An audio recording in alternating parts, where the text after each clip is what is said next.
نحمدہ ونصلی علی رسولہ الکریم اما بعد۔ پارہ نمبر 17 سورۃ الانبیاء، آیت نمبر 51۔ اعوذ باللہ من الشیطان الرجیم، بسم اللہ الرحمن الرحیم۔ وَلَقَدْ آتَيْنَا إِبْرَاهِيمَ رُشْدَهُ مِن قَبْلُ وَكُنَّا بِهِ عَالِمِينَ۔ صدق اللہ العظیم۔ آج کے سبق میں اللہ کے پیارے خلیل سیدنا ابراہیم علیہ السلام کا واقعہ ذکر کیا جا رہا ہے۔ سیدنا ابراہیم علیہ السلام انبیاء علیہ السلام کی فہرست میں درجات، مرتبے اور فضیلت کے اعتبار سے دوسرے نمبر پر ہیں۔ سب سے پہلے نمبر پہ سید الاولین والآخرین، امام الانبیاء حضرت محمد الرسول اللہ صلی اللہ علیہ وسلم ہیں، جبکہ دوسرے نمبر پر حضرت سیدنا ابراہیم خلیل اللہ علیہ السلام ہیں۔ حضرت ابراہیم علیہ السلام کی پیدائش ہے ملک عراق کے شہر بابل میں۔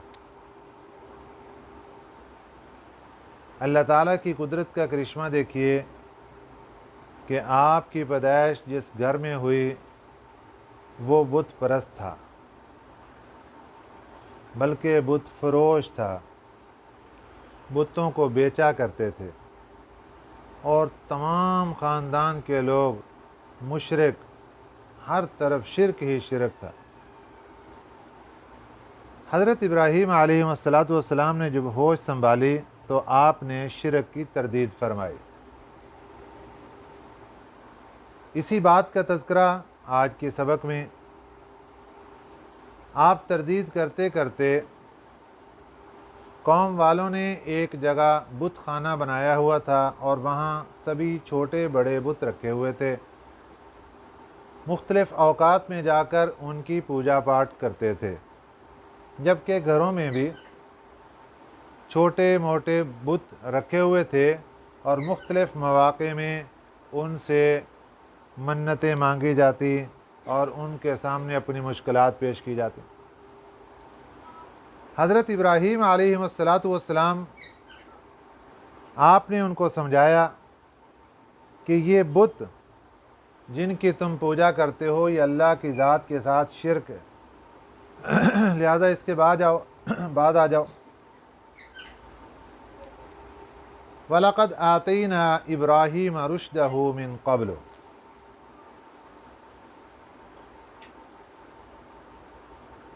وَلَقَدْ اور البتہ تحقیق، آتینا ہم نے دی تھی، ابراہیم حضرت ابراہیم علیہ السلام کو، رشدہ نیک راہ، من قبل اس سے پہلے۔ چونکہ پچھلی آیات میں حضرت موسیٰ اور حضرت ہارون علیہ السلام کا ذکر کیا گیا، حضرت ابراہیم علیہ السلام کا زمانہ ان سے پہلے ہے، تو اللہ تعالیٰ فرما رہے ہیں ہم نے حضرت ابراہیم علیہ السلام کو رشد و ہدایت عطا فرمائی، اور ان کا زمانہ حضرت موسیٰ و ہارون علیہ السلام سے پہلے کا ہے۔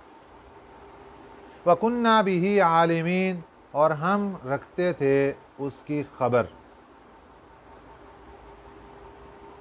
اس آیت مبارکہ میں حضرت ابراہیم علیہ السلام کی وہ فضیلت بیان کر دی گئی جس کی کوئی مثال نہیں ملتی۔ حضرت ابراہیم علیہ السلام کا واقعے کا آغاز اللہ تعالیٰ نے ان کے فضائل و مناقب سے فرمایا کہ سیدنا ابراہیم علیہ السلام کی شخصیت کیا ہے، جو رشد و ہدایت کا منبع اور مرکز ہیں۔ ہم نے ان کو رشد و ہدایت عطا فرمائی تھی، اور ایسی رشد و ہدایت ان کو عطا فرمائی تھی کہ وَكُنَّا بِهِ عَالِمِينَ ہم ہر وقت اس کی نگرانی کرتے تھے۔ سبحان اللہ! جس کی نگرانی، جس کی تربیت و پرورش اللہ کی ذات خود فرما رہے ہوں، اس انسان کی فضیلت کا معیار کیا ہوگا۔ اذ قال لأبیہ، اذ قال جب کہا لأبیہ اپنے باپ سے وقومہ اور اپنی قوم سے ما ہذہ التماثیل ما ہذہ التماثیل ما یہ استفہامیہ ہے کیا ہے ہذہ یہ التماثیل صورتیں یہ صورتیں کیسی ہیں یہ مورتیاں کیسی ہیں یہ جو بت بنا کر رکھے ہوئے اور ان کے سامنے سجدے کرتے ہو یہ مورتیاں کیسی ہیں التی انتم لہا عاکفون وہ مورتیاں کہ تم جن کے پاس عاکفون جم کر بیٹھے رہتے ہو عاکفون اعتکاف سے جس طرح اعتکاف والا بندہ جم کے ایک جگہ پہ بیٹھ جاتا ہے اسی طرح تم یہاں پہ ان مورتیوں کے پاس مجاور بن کے بیٹھے رہتے ہو یہ کیا چیز ہے کیوں ان کے پاس بیٹھے رہتے ہو قالوا وجدنا قوم والوں کا جواب یہ تھا قالوا کہنے لگے وجدنا ہم نے پایا ہے آباءنا اپنے باپ دادوں کو لہا عابدین وہ ان کی پوجا کرتے تھے جناب ہم نے اپنے باپ دادا کو دیکھا ہے اور وہ ان کی پوجا پاٹ کیا کرتے تھے تو یہ ہمارے پاس دلیل ہے اس لیے ہم بھی ان کی پوجا کرتے ہیں دلیل دیکھیے باپ دادا کے غلط طریقے کو لے کر بتوں کی پوجا کی جا رہی ہے اور جب سوال ہوتا ہے کہ آپ ان کی پوجا کیوں کرتے ہو تو جواب کیا ملتا ہے کہ یہ ہمارے باپ دادا بھی ان کو پوجتے تھے اس لیے ہم بھی ان کو پوجتے ہیں فرمایا حضرت ابراہیم علیہ السلام نے لقد کنتم انتم البتہ تحقیق تم بھی وآباؤکم اور تمہارے باپ دادا بھی فی ضلال مبین سری گمراہی میں یہ بتوں کو پوجنا یہ تو انتہائی گمراہی کا کام ہے تمہارے باپ دادا وہ بھی گمراہی کا کام کرتے رہے آج تم بھی ان کو دیکھ کر تم بھی یہی بتوں کو پوج رہے ہو وہ بھی گمراہ تھے تم بھی گمراہ ہو فی ضلال مبین سری واضح گمراہی میں جب یہ بات کہی تو اب قوم والے کہنے لگے قالو کہنے لگے اجئتنا بالحق کیا تم لائے ہو ہمارے پاس سچی بات ام انت من اللاعبین یا تو ہم سے کھیل کھیل رہا ہے یہاں سچی بات انہوں نے اس لحاظ سے نہیں پوچھی کہ ان کا کوئی ذہن اور مائنڈ بن رہا تھا کہ وہ سچی بات کو قبول کرنے کے لیے تیار تھے بلکہ ان کا مقصد یہ تھا کہ آپ ہمارے ساتھ شغل لگا رہے ہیں یا کوئی صحیح بات کر رہے ہیں قالوا اجئتنا بالحق کہنے لگے کیا تو ہمارے پاس لے کے آیا کوئی سچی بات ام انت من اللاعبین یا ہمارے ساتھ شغل کر رہے ہو کھیل کر رہے ہو قال فرمایا سیدنا ابراہیم علیہ السلام نے بر ربکم بلکہ تمہارا رب رب السماوات آسمانوں کا رب ہے والارض اور زمینوں کا رب ہے الذی فطرہن جس نے ان کو بنایا ہے یہ بت تمہارے رب نہیں ہیں انہوں نے تمہارے لیے کیا کیا تمہارا رب تو وہ ہے جو آسمانوں کا رب جو زمینوں کا رب جس نے آسمانوں کو بنایا جس نے زمینوں کو بنایا وَأَنَا عَلَى ذَلِكُم مِّنَ الشَّاهِدِينَ اور میں تو اسی بات کا قائل ہوں یعنی میں تو اسی کو رب مانتا ہوں جس نے آسمان و زمین کو پیدا کیا میں اسی پر گواہی دیتا ہوں تو قوم کے سامنے اپنے اسلام کا اقرار کیا اپنی وحدانیت کا اقرار کیا کہ میں اللہ کو واحد اور یکتا مانتا ہوں وَتَاللَّهِ اور اللہ کی قسم لَأَكِيدَنَّ میں علاج کروں گا اصنامکم تمہارے بتوں کا بعد ان تولوا مدبرین بعد اس کے جب تم جا چکے ہوگے پیٹ پھیر کر اب قوم والوں کے سامنے مختلف مواقع میں آپ کی بات چلتی رہتی تو آپ دل ہی دل میں ایک بات آپ نے سوچی کہ میں ان کے بتوں کا خود ہی علاج کروں گا جس دن یہ سارے نکلیں گے کسی اپنے میلے کے اوپر یا عید کے دن. ان کا کوئی سالانہ میلہ لگتا تھا یا سالانہ عید کا دن تھا، تو سبھی قوم کے لوگ اپنے اس میلے میں شرکت کرنے کے لیے جانے لگے. تو آپ کے والد نے آپ کو بھی کہا کہ ابراہیم تم بھی ہمارے ساتھ آ جاؤ. آپ نے معذرت کر لی. اس موقع پر آپ نے لفظ بولا انی سقیم، میں بیمار ہوں. حالانکہ آپ بیمار نہیں تھے. دوسرا موقع آگے چل کر آتا ہے کہ یہ قوم والے سارے چلے گئے. آپ نے ایک کلہاڑی لی اور ان کے بت خانے میں گھس گئے، اور جتنے بت کھڑے تھے کسی کی ٹانگ توڑ دی، کسی کا بازو توڑ دیا، کسی کی گردن اڑا دی، ٹکڑے ٹکڑے کر دیے سب کو. اور جو بڑا بت تھا وہ کلہاڑی لا کر اس کے کندھے پہ کھڑی کر دی اور دروازہ بند کر کے آ گئے. جب یہ قوم میلے سے واپس آئی تو ان کا قانون اور اصول یہ تھا کہ وہ ہر سفر سے واپسی پر سیدھا بت خانے جاتے تھے، وہاں پر بتوں کو سلامی پیش کرتے تھے. قوم نے جاتے وقت بتوں کے سامنے مختلف نظر و نیاز کی چیزیں، کھانے پینے کی مٹھائیاں اور مختلف چیزیں ان کے سامنے رکھ کے گئے کہ یہ کچھ وقت کے لیے ہمارے معبودوں کے پاس یہ چیزیں رہیں گی، ان کے اندر تبرک پڑ جائے گا، برکتیں پڑ جائیں گی، ہم واپس آ کے ان کو کھائیں گے. اب میلے میں شرکت کر کے جب واپس آئے تو کھانا پینا کیا تھا، ان کے تو ہوش و حواس اڑ گئے کہ ہمارے معبود سارے ختم ہو گئے، ریزہ ریزہ ہو گئے. یہ کس نے یہ کام کر دیا؟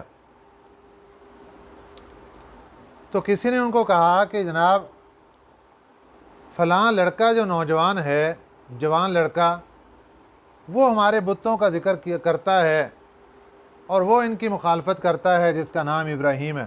لگتا ہے کہ اسی نے کام کیا، لہذا پکڑو جی، گرفتار کرو. حضرت ابراہیم علیہ السلام کو گرفتار کر لیا گیا. اب انہوں نے پوچھا کہ یہ کس نے کیا؟ آپ نے اس موقع پر جواب ارشاد فرمایا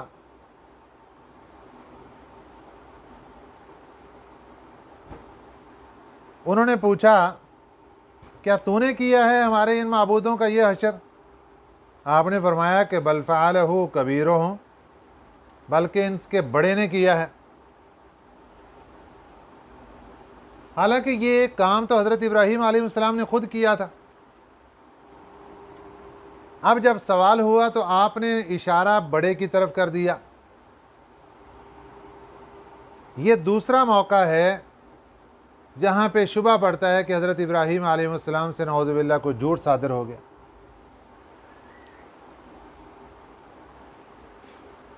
ان کو جھوٹ نہیں کہیں گے، یہ خلاف واقع بات ہو گئی. یہاں پر حضرت ابراہیم علیہ السلام نے جو بات کہی کہ یہ بڑے نے کیا ہے، یہ اسناد مجازی ہے. وجہ یہ تھی کہ قوم کے سبھی لوگ جو بڑے بت کو اپنا بڑا طاقتور معبود سمجھتے تھے، تو آپ نے یہ خبرگیری ساری اس لیے کی تھی کہ قوم کی توجہ اس بڑے سے ہٹ جائے اور اللہ کی ذات کے ساتھ چلی جائے. تو اس بڑے بت نے ہی آپ کو اس طرف آمادہ کیا کہ آپ یہ سب کو توڑ کر ریزہ ریزہ کر دیں. تو جب بڑے کی وجہ بنی تو اس لیے آپ نے اشارہ کر دیا کہ بھی بڑے نے ہی سارا کچھ کیا.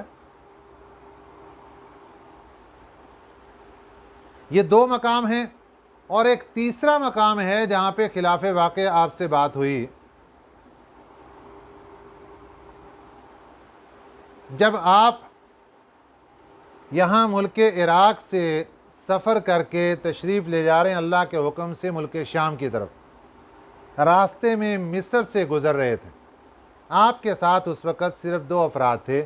ایک آپ کی اہلیہ محترمہ حضرت اماں سارہ علیہ السلام تھیں، اور ایک آپ کے بھتیجے یا بھانجے حضرت لوط علیہ السلام تھے، جن کو ابھی نبوت نہیں ملی، آگے چل کر اللہ تعالیٰ نے ان کو نبوت عطا فرما دی.